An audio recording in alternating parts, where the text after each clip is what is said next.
사도행전 13장 42절에서 52절.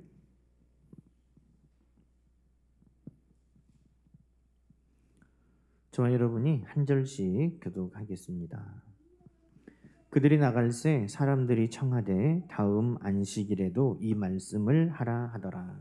회당의 모임이 끝난 후에 유대인과 유대교에 입교한 경건한 사람들이 많이 바울과 바나바를 따르니 두 사도가 더불어 말하고 항상 하나님의 은혜 가운데 있으라 고난이라. 그 다음 안식일에는 온 시민이 거의 다 하나님의 말씀을 듣고자 하여 모이니 유대인들이 그 무리를 보고 시기가 가득하여 바울이 말한 것을 반박하고 비방하거늘 바울과 바나바가 담대히 말하여 이르되 하나님의 말씀을 마땅히 먼저 너희에게 전할 것이로되 너희가 그것을 버리고 영생을 얻기에 합당하지 않은 자로 자처하기로 우리가 이방인에게로 향하노라. 주께서 이같이 우리에게 명하시되 내가 너를 이방인의 빛으로 삼아 너로 땅끝까지 구원하게 하리라 하셨느니라 하니 이방인들이 듣고 기뻐하여 하나님의 말씀을 찬송하며 영생을 주시기로 작정된 자는 다 믿더라. 주의 말씀이 그 지방에 두루 퍼지니라. 이에 유대인들이 경건한 귀부인들과 그 신의 유력자들을 선동하여 바울과 바나바를 박해하게 하여 그 지역에서 쫓아내니 두 사람이 그들을 향하여 발의 티끌을 털어버리고 이고니온으로 가거늘 제자들은 기쁨과 성령이 충만하니라. 아멘. 할렐루야. 오늘도 하나님 우리와 함께 하시는 복되고 좋은 날 또 예배 자리까지 우리를 불러주셔서 감사를 드립니다. 오늘 말씀같이 기쁨과 성령이 충만한 여러분 되시기를 주님의 이름으로 축원합니다. 저는 원래 좀 봄을 탑니다. 봄을 탄다는 게 뭔지 아시죠? 예전에는 그냥 봄을 탄다, 가을 탄다 뭐 이랬는데 계절 우울증이라고도 합니다. 그래서 사순절 기간만 되면 좀 마음이 우울해요. 또 그런데 또 뭐 여러 가지 상황들이 또 마음을 더 슬프게도 하고 그런데 이 목사로 하나님이 부르셔서 참 감사하다. 왜냐하면 그럼에도 불구하고 설교를 준비해야 되니까 말씀을 봐야 되니까 그 말씀 안에 하나님이 또 위로하시고 또 기쁨을 주시고 감사를 회복하게 하시고 그래서 하나님이 목사로 부르신 것이 감사하다. 말씀과 떨어져 살 수가 없으니까 이 말씀을 또 묵상하면서 또 말씀을 읽고 보면서 이 말씀이 탁 저에게 이렇게 들어오는 거예요. 기쁨과 성령이 충만하더라. 그래, 기쁨과 성령이 충만하더라. 그래서 이 말씀을 한 주간 붙들고 또 묵상하면서 하나님 제 안에도 기쁨과 성령이 충만하게 해주십시오. 기도하게 됐습니다. 여러분 안에도 하나님의 위로와 기쁨과 성령의 충만함이 늘 있기를 간절히 소망합니다. 여러분 이 제자들이 기쁨과 성령이 충만하다 그랬는데 기쁠 일이 있었나 보지 그런 상황이 아니에요. 오늘 이 배경이 되는 사도행전 13장의 말씀을 우리가 좀 살펴보면 전혀 기뻐할 수 없는 상황인데 어떻게 기뻐했을까? 이런 상황이에요. 사도행전 13장은 1절부터 한번 보시겠어요? 잠깐 쭉 훑어볼까요? 사도행전 13장 보면 안디옥 교회의 성도들을 쭉 소개하고 있는데 그 중에 성령께서 이방인에게 선교할 사람들을 좀 따로 세워서 파송하라 하시면서 바나바와 바울을 하나님께서 최초의 선교사로 뽑으셨습니다. 그래서 안디옥 교회는 이들을 위해서 금식하고 기도하며 안수하여 선교사로 파송하게 되었습니다. 이 안디옥 교회는 수리아에 있는 안디옥입니다. 그래서 수리아 안디옥 교회라고 우리가 이해하면 되고, 이제 첫 번째로 이 바나바와 바울을 선교사로 이제 뽑아서 파송했는데 이들이 제일 처음 간 곳이 구브로였습니다. 구브로에 가서 복음을 전했고 열매가 있었습니다. 그 다음에 13절에 보니까 바보에 가서 밤빌리아에서 버가로 갔고, 또 그곳에서 버가에서 비시디아 안디옥이라는 곳으로 오게 되었습니다. 이게 이 바나바와 바울이 살던 곳도 안디옥이에요. 무슨 안디옥? 수리아 안디옥. 그런데 1차 전도 여행 때 이들이 지금 두 번째로 와서 복음을 전하는 곳이 어디다? 비시디아 안디옥. 그런데 이 비시디아 안디옥에 와서 복음을 전했는데, 물론 믿는 사람들도 있었지만 45절 말씀 보니까 유대인들이 그 무리를 보고 시기가 가득하여 바울이 말한 것을 반박하고 비방하거늘. 지금 바울이 복음을 전하는데 시기하는 사람들이 있어서 바울이 말을 하면 반박하고 비방하고 지금 분위기를 험악하게 몰고 가고 있는 겁니다. 또 50절에 보면 뭐라고 되어 있습니까? 유대인들이 경건한 귀부인들과 그 신의 유력자들을 선동하여 바울과 바나바를 박해하게 하여 그 지역에서 쫓아내버렸다는 겁니다. 그러니 지금 여러분 이 13장 이제 선교사로 파송되어서 이제 어찌 보면 막 사역을 시작하고 있는 거잖아요. 구브로는 거쳐가는 곳이었는데 구브로에 가서 복음을 전하니까 열매가 있긴 있었는데 그 다음에 이제 본격적으로 해보려고 비시디아에 왔는데 비시디아 안디옥에서 복음을 전하는데 대적하는 사람들, 비방하는 사람들이 있고 뿐만 아니라 박해하고 지금 쫓겨나게 되었어요. 처음에 이런 일을 당한 겁니다. 다 좋다고 하면 좋으려니와 시기하고 비방하고 박해하고 쫓아내는 사람들이 있으면 이런 마음에 얼마나 상처가 되겠습니까? 그것도 유력한 사람들, 그 지역에서 힘께나 쓰는 사람들이 나서서 바울을 쫓아냈다? 여러분 이 상황에 어떻게 기뻐할 수 있어요? 참 우리가 인간적인 생각으로 하면 야 이런 상황에 어떻게 기쁨이 충만했다고 성경은 기록했을까? 이런 생각이 드는 거죠. 그럼에도 불구하고 바울과 바나바 그리고 그 비시디아 안디옥에서 처음으로 예수 그리스도를 믿게 된 성도들은 기쁨과 성령이 충만했다. 야, 여러분 이 기쁨과 성령의 충만함이 오늘 우리 안에도 있기를 간절히 소망합니다. 여러분 이 바나바와 바울이 그리고 이 비시디아 안디옥에 있는 성도들이 기쁨이 충만한 이유는 무엇이었습니까? 52절에 그 답이 직접 나와 있어요. 제자들은 기쁨이 충만했다. 그리고 성령이 충만했다는 겁니다. 여러분 기쁨이 충만한 이유는 뭡니까? 성령의 충만함 때문이었습니다. 여러분 성령의 충만함은 그들이 어떤 상황에 있더라도 기쁨을 빼앗기지 않도록 만들었다는 것입니다. 성령은 백신이 우리 안에 면역력을 갖게 하면 코로나 바이러스가 침투해도 우리의 몸이 이겨내게 되는 것처럼 여러분 성령이 우리 안에 충만하게 있으면 어떤 걱정과 염려, 시기하고 대적하는 무리들, 어떤 박해와 핍박이 우리에게 온다 할지라도 성령의 충만함은 우리 안에 있는 하나님이 부어주시는 기쁨을 빼앗기지 않게 만들어가는 것입니다. 그러니 우리는 기쁨이 충만하더라 하는 삶을 살고자 한다면 먼저 우리 안에 성령의 충만함을 위해서 늘 힘쓰는 우리 모두가 되어야 하는 것입니다. 성령의 충만이 그들에게 기쁨을 충만하게 갖게 했다는 것입니다. 여러분 이건 참 의미가 있는 거예요.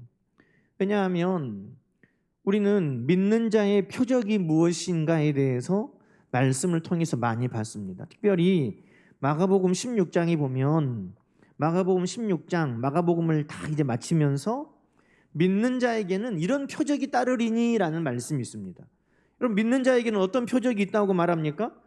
귀신을 주님의 이름으로 쫓아낸다는 거예요. 믿는 자에게는 표적이 있는데 또 새 방언을 말하고 뱀을 집어 올리고 무슨 독을 마셔도 해를 당하지 않고 병든 자에게 손을 얹은 즉 나으니라. 이것이 믿는 자의 표적이라고 성경은 말씀하고 있습니다. 물론 그렇죠. 믿는 자에게 능치 못함이 없느니라.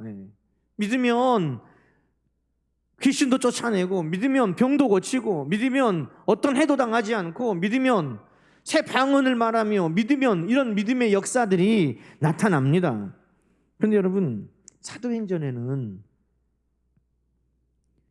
믿음으로 말미암아 병 고침의 역사, 믿음으로 말미암아 죽은 자가 살아나는 역사, 여러 믿음의 표적들을 말하기도 하지만 사도행전에서 많이 말씀하시는 믿음의 표적이 또 있습니다. 그게 뭐냐 하면 믿는 자들이 있는 곳에 기쁨이 나타난다는 겁니다. 이 믿음의 표적이 뭡니까? 여러분, 어찌 보면 우리 삶 속에서 내가 믿는다라는 것의 표적은 귀신을 쫓아내는 것보다 내 마음 안에 있는 염려와 근심을 쫓아내는 것을 통해서 날마다 그 표적을 우리가 볼 수 있는 겁니다. 귀신을 쫓아내는 일이 날마다 우리 안에는 있지 못할 수도 있지만 내 안에 있는 염려와 근심, 걱정을 쫓아내고 기쁨이 내 안에 자리 잡게 하는 그 믿는 자의 표적은 우리 안에 날마다 일어나는 것입니다. 어떤 독을 마셔도 해를 당하지 않는다 그랬는데 어떤 환경 가운데 우리를 던져놔도 내가 염려하고 걱정하지 아니하고 그 순간에도 찬양하고 감사할 수 있는 그 표적이 우리 가운데 나타나는 것입니다. 여러분, 꼭 우리가 귀신을 쫓아내고 병을 고치고 새로운 방언을 말하고 노래하고 어떤 독을 마셔도 해를 당하지 않는 것만의 믿음의 표적이 아니라 사도행전에는 믿는 그곳에 기쁨과 감사와 찬양이 끊임없이 일어나는 거예요. 빌립이 복음을 전하니 사마리아 성에 큰 기쁨이 있었어요.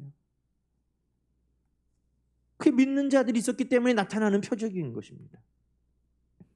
바울과 실라가 빌립보 교회에서 전도하다가 빌립보 지역에서 전도하다가 억울하게 채찍에 맞고 깊은 감옥에 착고가 채워져서 내려갔지만 여러분, 그때 바울과 실라가 한밤중에 하나님을 찬양했다는 거예요. 왜 그 감옥에 억울한 그곳에 찬양이 울려 퍼집니까? 믿는 자가 있었기 때문이죠. 그러니 믿음의 표적, 내가 믿는다는 표적은 어떤 기적과 이적으로만 나타나는 게 아니에요. 걱정과 염려와 근심을 물리치고 모든 마음의 상처와 아픔을 성령을 통해 회복해 나가고 어떤 환경과 여건 가운데서도 내가 하나님이 나와 함께 하시니 내가 해를 당하지 않는다 하는 굳건한 믿음 가운데 감사하는 것. 여러분, 기쁨, 찬양, 감사 이것들이 내 마음 안에서 끊임없이 솟아날 때 여러분, 그것은 믿음의 표적이라고 오늘 성경은 우리에게 말씀하고 있는 것입니다. 그럼 여러분, 날마다 살면서 여러분 삶 속에 이 믿는 자의 표적을 날마다 나타내며 살아갈 수 있기를 주님의 이름으로 축원합니다. 그 귀신을 쫓아내는 일은 많이 없더라도, 병을 고치는 역사는 많이 없더라도 내가 기쁨과 감사와 찬양을 통해서 내 삶을 변화시켜가는 그 역사들은 날마다 내 안에 나타난다면 여러분, 믿는 자의 표적을 갖는 자들입니다. 그러니 오늘 어떻게 제자들은 이 기쁨과 성령이 충만했을까? 믿는 자였기 때문에, 성령의 충만함이 있었기 때문에 그들은 이 삶의 환경을 변화시켜가고 거기에 함몰되어가는 삶이 아니라 그것을 이기고 바꾸어내는 삶을 살아가게 되었다는 것입니다. 이것이 믿음으로 가능한 것이죠. 오늘 본문 48절 한번 보시겠어요? 48절에 보니까 이방인들이 듣고 기뻐하며 하나님의 말씀을 찬송하며 영생을 주시기로 작정된 자는 다 믿더라. 이제 이방인들은 원래 안 믿는 사람들이잖아요. 그런데 이 사람들이 믿는 자가 될 때 어떤 표적이 나타나요? 어떤 증거가 나타나요? 기쁨이 나타나요. 찬송이 나타나더라는 거예요. 믿는 자의 표적이 뭐예요? 기쁨, 찬양, 감사, 이런 것들이 믿는 자의 표적이다. 그러니 오늘 우리 안에 내가 믿습니다라는 표적은 무엇으로 나타납니까? 내가 하나님 말씀 앞에 기뻐하고 감사하고 찬양하는 것을 통해서 오늘 내가 하나님을 믿는 것이 진실한 것임을 오늘 우리의 삶을 통해서 증거하고 많은 이들에게 그것이 내가 믿는 표적인 것을 드러내서 그들도 하나님을, 예수 그리스도를 만날 기회가 되게 하는 것입니다. 그러니 오늘 여러분 안에 이 기쁨이, 찬양이, 감사가 늘 충만하기를 주님의 이름으로 축원합니다. 여러분, 이들이 믿었다. 그런데 뭘 믿은 거예요? 뭘 믿었더니 이렇게 기쁨이, 뭘 믿었더니 이렇게 찬양이 그들 안에 막 이렇게 충만하게 솟아났습니까? 이들이 믿은 거는 뭐죠? 바로 예수 복음을 믿은 것입니다. 예수 복음.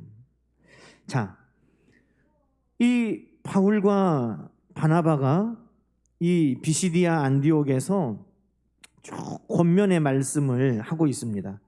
15절 한번 볼까요? 15절에 보니까 안식일에 회당에서 앉아서 이제 회당의 회당장이나 랍비라고 하는 선생님들, 뭐 그 중에 경건한 바리새인들이나 이런 사람들이 성경을 먼저 읽어요. 구약에 있는 율법서나 선지서를 읽습니다.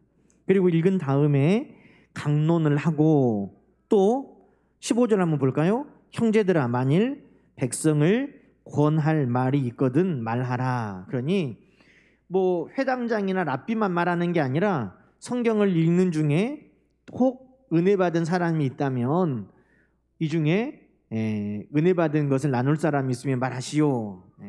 위로의 말이 있으면 말씀하시오. 뭐 이런 말을 한다는 거예요.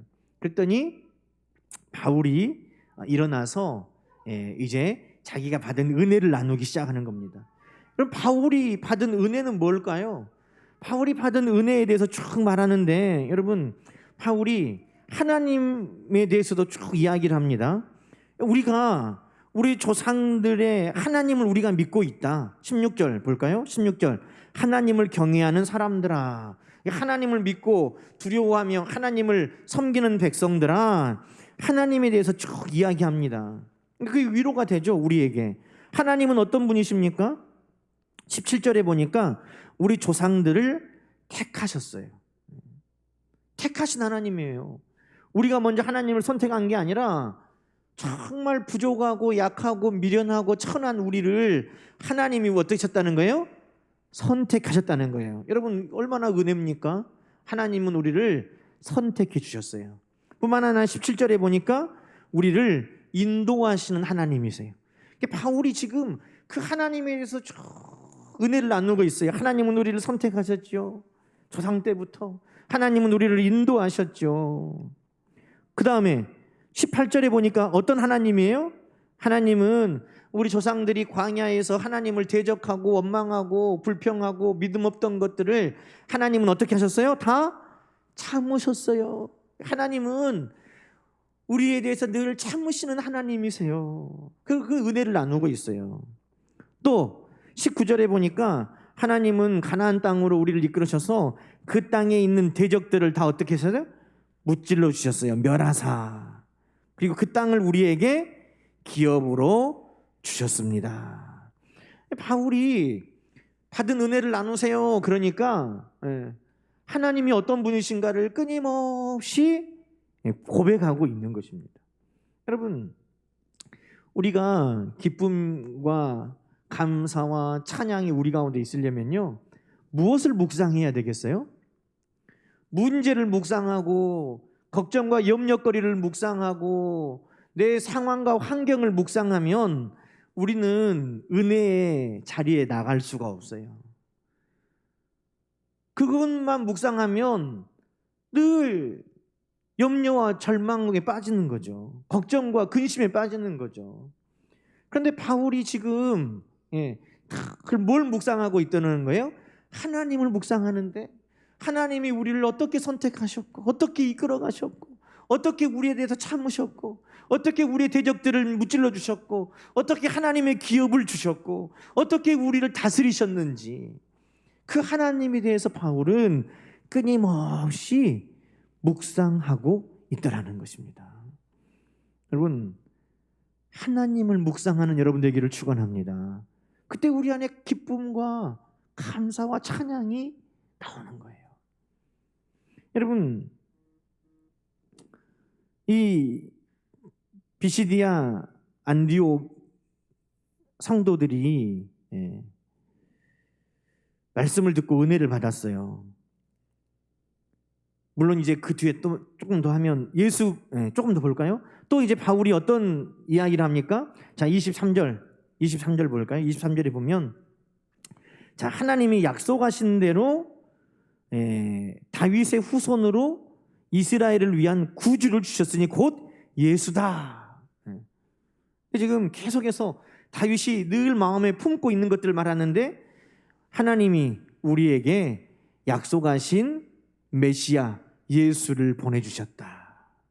26절에 구원의 말씀을 우리에게 보내주셨다. 요한복음이 말하는 것처럼 말씀이 육신이 되어 우리 가운데 오신 하나님의 독생자의 영광, 그 분에 대해서 말씀하고 있는 거예요.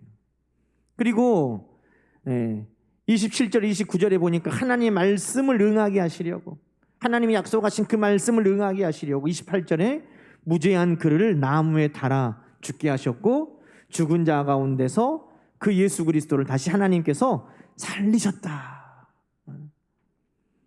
그리고 이제 핵심 말씀 38절 39절은 우리가 다 함께 읽어보십시다. 그러므로 형제들아, 너희가 알 것은 이 사람을 힘입어 죄 사함을 너희에게 전하는 이것이며, 또 모세의 율법으로 너희가 의롭다 하심을 얻지 못하던 모든 일에도 이 사람을 힘입어 믿는 자마다 의롭다 하심을 얻는 이것이니라. 아멘. 예수를 믿으면 죄 사함 받고, 예수를 믿으면 의롭다 하심을 얻는다. 이것을 바울이 늘 묵상했다는 것입니다. 무엇을 묵상하느냐에 따라서 기쁨과 찬양과 감사가 끊임없이 우리에게서 나오기도 하고, 내가 무엇을 묵상하느냐에 따라서 염려과 근심과 걱정이 끊임없이 내 안에 재생산되기도 한다는 것입니다. 그럼 그 공자님에게도 물어봤다는 거 아니에요. 내 마음속에 검은 개와 흰 개가 늘 싸웁니다. 무슨 개가 이길까요? 흰 개는 좋은 개겠죠? 시커먼 개는 안 좋은 개겠죠? 내 마음속에 흰 개하고 검은 개하고 싸워요. 누가 이길까요? 그러니 공자님이 그렇게 말했대요. 네가 먹이를 끊임없이 주는 놈이 이긴다. 끊임없이 내가 그 검은 개한테 걱정과 염려와 근심거리를 계속 갖다 주면 그 검은 개가 내 마음 안에서 확 자라나가지고 그 검은 개가 내 마음 안에 있는 모든 것들을 다 먹어버리는 거예요. 그러나 좋은 생각을 끊임없이 품게 되면 그 좋은 생각이 악한 생각들을 이겨가 나간다고. 이 세상의 지혜도 그렇게 말하는 거예요. 그런데 성경은 오늘 우리에게 하나님의 말씀을, 하나님을, 예수 그리스도를 우리 안에 묵상할 때 우리 안에 기쁨과 찬양과 감사가 끊임없이 샘솟는다고 말씀하고 있는 것입니다. 여러분, 42절에 보니까요, 이 말씀으로 전하니까 비시디아 안디옥에 있던 이방인들도 은혜를 받았어요. 그들이 나갈 때 사람들이 청하되 다음 안식일에도 이 말씀을 해주십시오. 나 이 말씀 보면서요 부럽더라고요. 야, 얼마나 설교를 잘했으니까 또 다음 주에 이 말씀 또 해주세요. 다음 주에 설교 준비 안 해도 되겠네.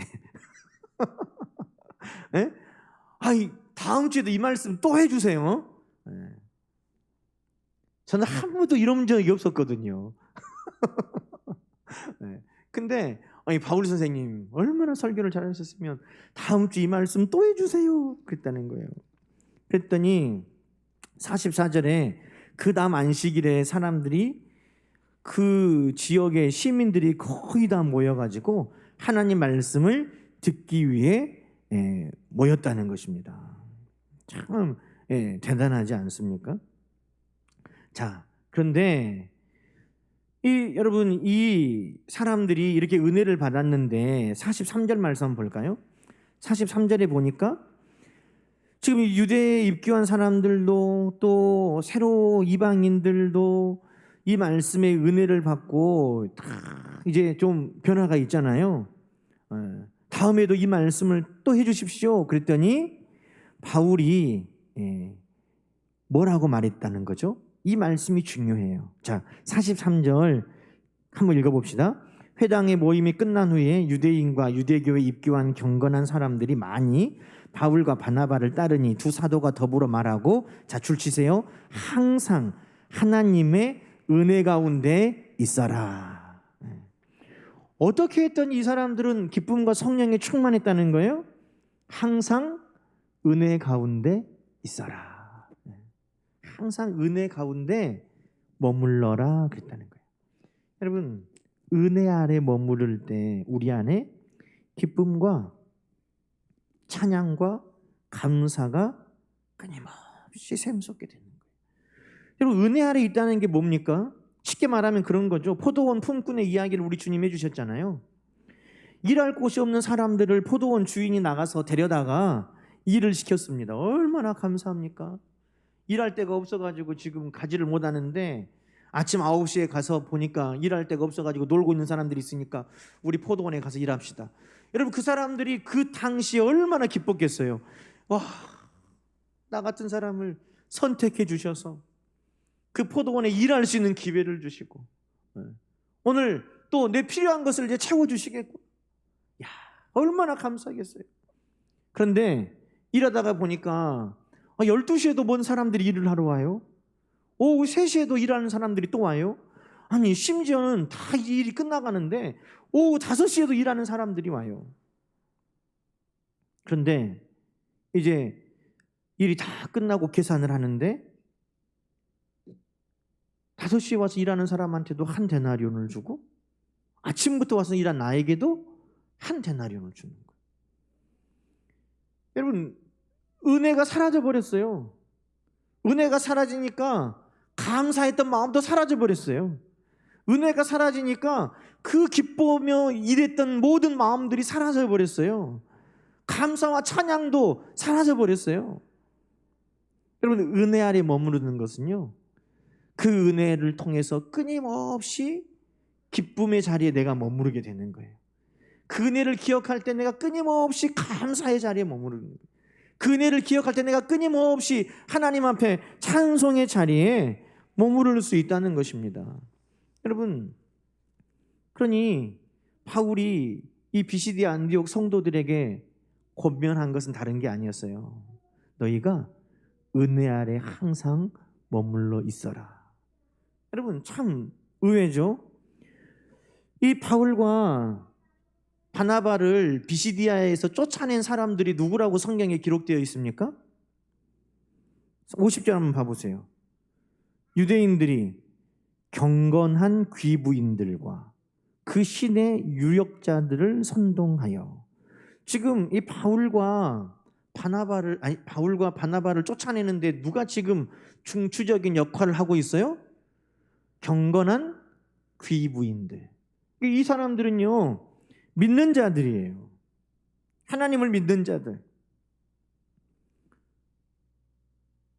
경건한 귀부인이라는 의미를 크게 두 가지로 보면, 잘 믿고 헌신하는 여잔데 남편이 좋은 자리에 있는 사람일 수도 있고, 또 하나는 그 당시에는 로마에서 여자에게도 관직을 내려줬기 때문에 여자이면서 관직에 있는 믿음이 좋은 사람이라는 의미일 수도 있어요.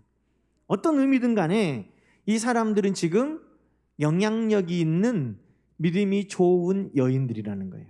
유대교의 입장에서 볼 때 하나님을 알고, 하나님 말씀을 알고, 은혜를 알고, 하나님이 우리 조상을 선택하고 우리 조상들을 인도하고 우리 조상들을 오래 참아주고 우리 조상들에게 하나님께서 대적들을 무찌르고 기업을 주신 것에 대해서 늘 알고 있는 여자들이에요. 그런데 여러분, 이 여자들이 바울과 바나바를 쫓아내는 데 앞장섰다는 거예요. 핍박하고 박해하는 데 앞장섰다는 거예요. 왜 그런 줄 아세요? 이들이 은혜 안에 머물러 있지 못했기 때문입니다. 왜 이 사람들은 바울과 바나바를 쫓아냈습니까? 시기했다는 거예요. 45절에 보니까 시기가 가득하여 반박하고 비방했다는 거예요. 도대체 뭐에 대해서 시기했을까? 도대체 뭐에 대해서 비방하고 반박했을까? 다른 게 아니에요. 여러분, 바울과 바나바가 전한 복음의 핵심이 뭡니까? 죄인도 예수 그리스도를 믿으면 죄 사함을 얻고 죄인도 예수 그리스도를 믿으면 의롭게 된다. 그 복음을 전했다는 것입니다. 그런데 이 경건한 귀부인들 그리고 오래 믿은 경건한 유대인들에게는 이것이 결코 받아들일 수가 없는 거예요. 왜냐하면 내가 어떻게 예수를 믿었는데 내가 어떻게 예수를 믿었는데 여러분, 불과 100년 전만 해도 우리나라는요 출신에 따라서 빈부 귀천이 좌우되는 시대였어요. 100년 전 1900년도 초만 해도 날 때부터 양반이 있고 날 때부터 상놈이 있고 날 때부터 천민이 있었어요. 뭐 갑오 개혁으로 그것이 뭐 나아졌다? 아이고, 한국전쟁 이전까지는 다 그런 계급의 차별이 이 땅에 존재했었습니다. 내가 누군데, 내가 어떻게 믿었는데 라는 그 마음이 이 경건한 귀부인들과 오래 믿은 유대인들 안에 있었다는 것이죠. 회당을 세우기 위해 내가 얼마나 헌신했는데, 내가 여기까지 믿도록 얼마나 내가 열심히 수고하고 노력했는데, 내가 존경받는 이 자리에 올 때까지 내가 어떻게 헌신했는데, 여러분, 그 마음이 믿기만 하면 죄 사함을 얻고 믿기만 하면 의로워지고 믿기만 하면 하나님의 자녀가 된다는 그 말을 결코 받아들일 수가 없는 거예요. 그래서 시기함이 나타나고, 그래서 그건 아니다고 반박하고 비방하기도 하고, 그래서 사람들이 믿고 막 따르니까 그들을 쫓아내기까지 이르렀다는 것입니다. 이게 뭐예요? 은혜 안에 머무르지 못한 결과라는 것입니다. 여러분, 처음에 그들도 하나님이 그들에게 주신 은혜를 생각할 때 얼마나 감격했겠어요. 얼마나 하나님의 은혜를 처음 받았을 때 얼마나 기뻤겠어요. 하나님의 은혜를 처음 받았을 때 얼마나 감사하고 하나님을 찬양했겠어요. 그런데 그 은혜를 어느샌가 잊어버렸다는 것입니다. 그 은혜를 이제는 희미하게. 그래서 그들이, 경건한 귀부인들이, 오래 믿은 유대인들이 바나바와 바울을 박해하고 그 지역에서 쫓아내게 만들어버렸다는 것입니다. 여러분, 그러니 오늘 우리가 항상 기쁨과 감사와 찬양이 내 삶 속에서 끊임없이 샘솟기 위해서는 뭐를 해야 된다? 항상 하나님의 은혜 가운데 내가 있어야 한다 하는 것을 여러분 잊지 않기를 소망합니다. 그럼 바울은 항상 하나님의 은혜 안에 머물렀어요. 그게 뭐냐 하면 바울이 죽는 그 순간까지 나는 죄인의 괴수다. 나는 지극히 작은 자다. 나는 만삭되지 못하여 난 자와 같다. 바울은 끊임없이 은혜 안에 머물렀어요. 바울의 고백은요, 나중에 그가 죽기 전에 그의 신앙이 여물면 여물수록 바울은 내가 하나님 앞에 지극히 작은 자요 미비한 자다라는 고백을 끊임없이 하고 있는 거죠. 그게 바로 뭐예요? 하나님의 은혜 아래 머무르는 것입니다. 나의 나 된 것은 오직 하나님의 은혜로 된 것입니다. 내가 다른 사도들보다 더 많이 수고하고 더 많이 핍박을 받았지만 내가 한 것 아니고 오직 하나님의 은혜로 한 것입니다. 바울은 그 하나님의 은혜를 끊임없이 그 삶 속에서 퍼올림으로 말미암아 그가 항상 기뻐하라, 쉬지 말고 기도하라, 범사에 감사하라. 그 감옥 안에 갇혀 있으면서도 기뻐하고 기뻐한다고 고백할 수 있었던 것입니다.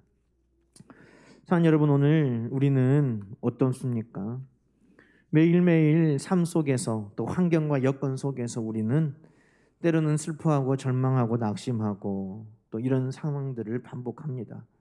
그러나 오늘 말씀을 통해서 다시 한번 우리에게 하나님께서 이 비시디아 안디옥에 있던 바울과 바나바 제자들이 기쁨과 성령에 충만했다 하는 그 말씀을 통해서 우리 안에 다시금 성령을 통한 기쁨과 찬양과 감사가 솟아나기를 하나님께서 원하신다고 말씀하고 계시는 것입니다. 성령을 통해서 하나님을 묵상하고 주님을 묵상함을 통해서 늘 은혜 안에 머무르는 것을 통해서 오늘 우리는 기쁨을 늘 누리며 사는 하나님의 자녀가 될 수 있는 것입니다. 오늘도 제자들이 기쁨과 성령이 충만했다 하는 이 말씀이 우리 삶 속에 날마다 믿는 자의 표적으로 드러날 수 있기를 주님의 이름으로 간절히 축원합니다. 우리 기도하십시다. 하나님 아버지, 감사합니다. 기쁨과 성령이 충만함으로 말미암아 믿는 자의 표적을 삶 속에서 드러났던 이 비시디 안디옥의 성도들과 같이 이 땅에 살면서 우리도 늘 기쁨과 성령이 충만해서 믿는 자의 표적을 세상 가운데 증거하며 살아가도록 도와주시옵소서.